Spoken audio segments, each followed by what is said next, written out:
मानव चेतना के अमृतत्व एवं बोधगम्य बाबा अमरदास जी के सत विचार एवं ज्ञान भक्ति तेली राउत का मन मोह लिया, जो तेलासीपुरी में अपने वंशज का नाम प्रमाणित किया। मिले सतनामी देवचरण के पिता संतोष दास, गोकुल, शिवलाल, बरातू के पिता रघुनाथ 40 वंशजों को बेमेतरा भैना भाठा से तेलासीपुरी गुरुधाम में बसाया। राउत वंशज के वंश मिले सतनामी देवचरण साक्षात प्रमाण हैं, जिसे पंडित देवचरण मिले सतनामी ने प्रमाणित किए हैं अपने इन वाणी के साथ।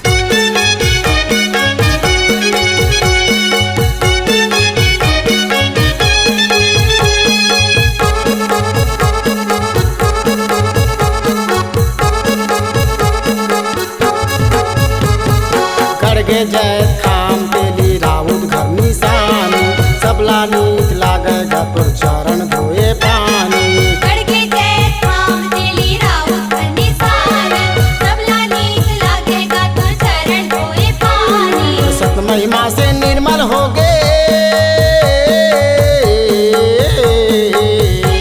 तोर सत महिमा से निर्मल हो गे, तेलासीपुरी छिंदा तरियक पानी।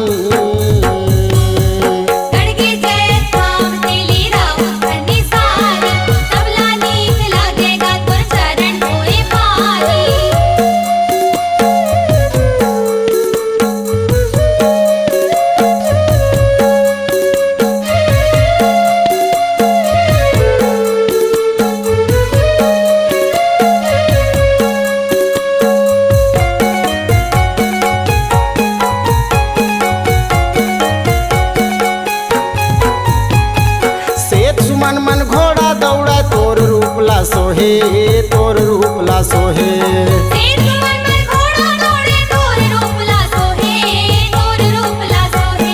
तोर मिठ मिठ बानी बाबा ये दुनिया ला मोहे, मोर पुरखा ला मोहे।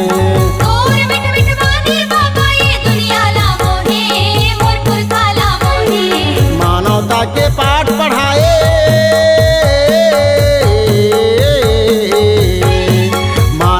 के पाठ पढ़ाए गुरु अमरदास सत ज्ञानी।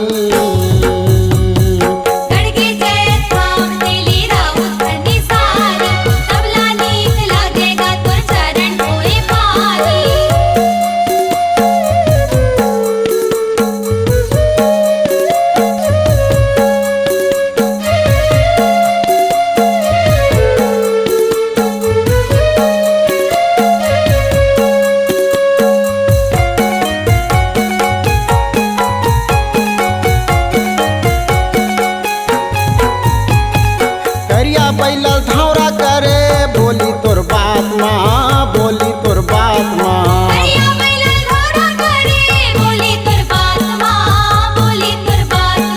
मानो मानल एक जाने बाबा जग संसार माँ, बाबा जग संसार माँ।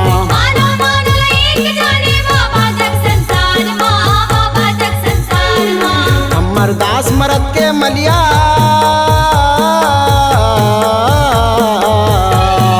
अमरदास मरद के मलिया, बाबा अमृत है तोर बानी।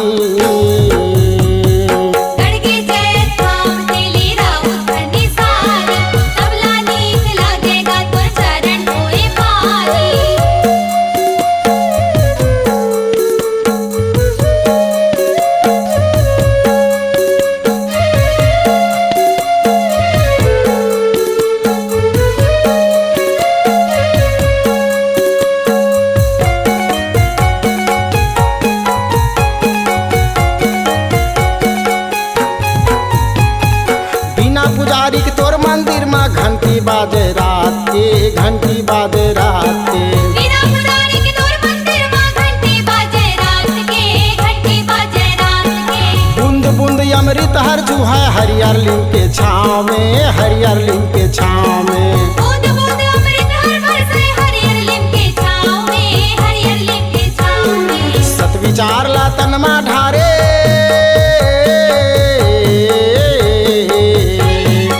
विचार ला तनमा ढारे गुरु बीते सरी जवानी।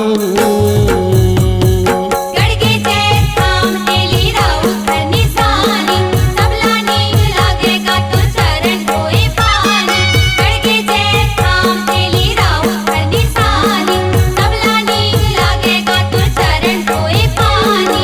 महिमा से निर्मल हो गे